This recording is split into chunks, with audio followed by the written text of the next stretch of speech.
What's up, everybody? I'm Stan, and welcome to Detail Comics, where we go over comics in detail. This is iRate Reviews, the show where I go over a comic book, its story, its art, give you my impressions on it, and let you know whether it's something you should start reading or not.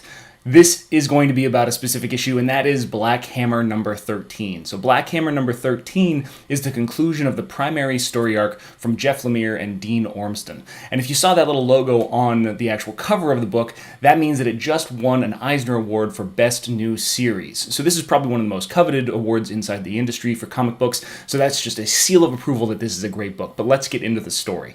So to start off with, we see Abraham Slam back in Spiral City at his Spiral City Boxing Club, kind of dismayed. He's been sitting there, he's had the gym open the entire day, nobody's coming to visit, nobody's coming to train, and then ultimately he wanders his way home, head held low, kind of in a bit of depression because he has lost his purpose as far as combating villains inside Spiral City. And when he's whisked away by some sort of magical force that's unseen, immediately we cut back to the town that's isolated the characters from Black Hammer, and he's under interrogation for the disappearance of Sheriff Trueheart. After the kind of confrontation that they had, he's got motive and they've got all the reason to be suspect of Abe because he's been, fooling around with the sheriff's ex-wife, Tammy.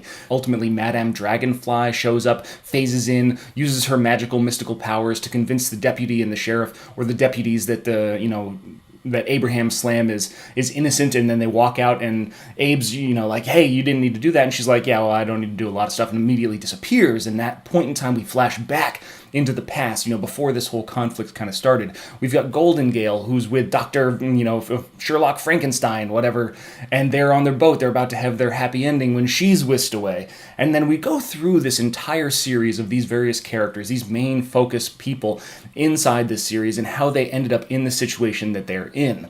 We also have kind of these flash forwards to the modern day, the current day, where we see Lucy kind of going around trying to get answers. First, she talks to Golden Gale with no real resolution, and ultimately Golden Gale is just a real serious bitch to her, but that's how Golden Gale is at this point in time. We see the flashback where Barbalian was flying away from, the Earth because he'd really found no place to fit in at that point in time, and that's when he was zapped away from that situation. Lucy heads out to Madame Dragonfly's cabin. She's always one that has a love of mysteries, but basically faced with a giant eyeball staring out the window, she decides that this is a touch too much mystery for her.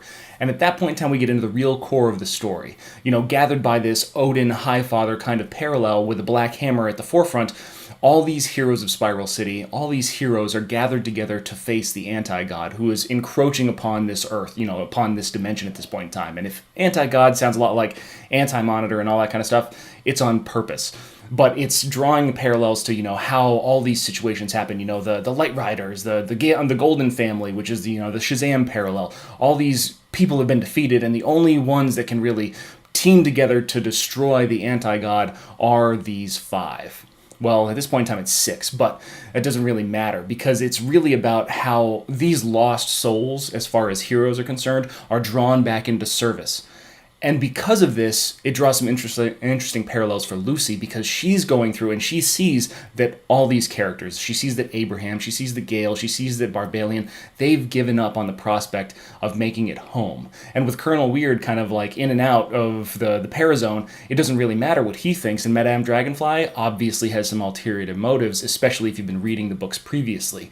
But if you haven't, I'm not going to spoil those for you, because you need to go back and read this book. Because once we get to the end, we get this very interesting sensation where Lucy is kind of figuring things out, putting together some pieces, and then there's this great last page reveal, which is going to set up the entire next part of the story arc.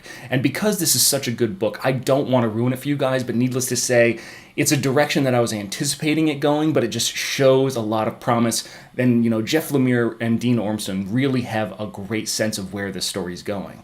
The most important thing, though, is that this book is going on hiatus. So Black Hammer number 13 is really the stopping off point for this series, and we're going to be treated to, a very different kind of book in Sherlock Frankenstein, but it's going to be a great interlude until we get back into the Black Hammer series.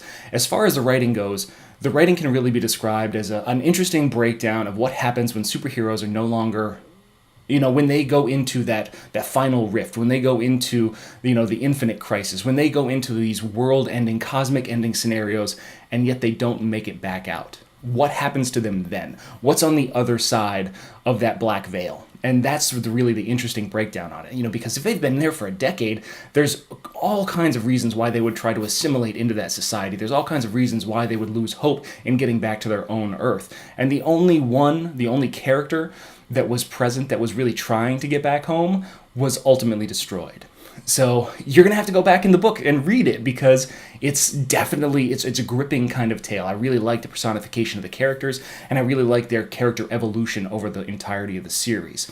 As far as Dean Ormston's art, it's very unique, and it's definitely specific to this Black Hammer book, but it's not anything that's going to keep me from recommending it. It's got a very different style, but it just it feels like it works. It feels like it's meant for this particular tale. But that's probably because I've been reading it for a little while. I can understand how some people might not necessarily see it as the most exact or the most precise, but this isn't necessarily the most exact or precise story. It's definitely something that lends itself to a little bit of malleability, a little bit of rough kind of hewn edges. But that's why I really like it. So to break things down, Black Hammer number 13 is a great conclusion to the first 2 parts of this story, and I can't wait to see us pick up in part 3 after we get Sherlock Frankenstein. But right now, what I'd want you to do is go pick up volume 1 and eventually volume 2 when it comes out in trade, hopefully within the next 2 months or so, because that way you can be caught up for where this series is going to go. So you're going to find links in the description to those books, if they're available. So go check those out if you have the chance. But I want to know what you guys thought about Black Hammer number 13, because I've always been a fan of this series. I'm really excited that it won an Eisner Award. It's just a really fantastic book, and it's a great dissection of what happens in modern superhero stories. But I really want to know what you guys think, so hit me up in the comments down below so we can start that conversation. As always, if you like what you see, hit the like button. Don't forget to subscribe to get more news, reviews, and commentary on comic books, comic book movies, comic book TV shows and games, and anything and everything having to do with the world of comics.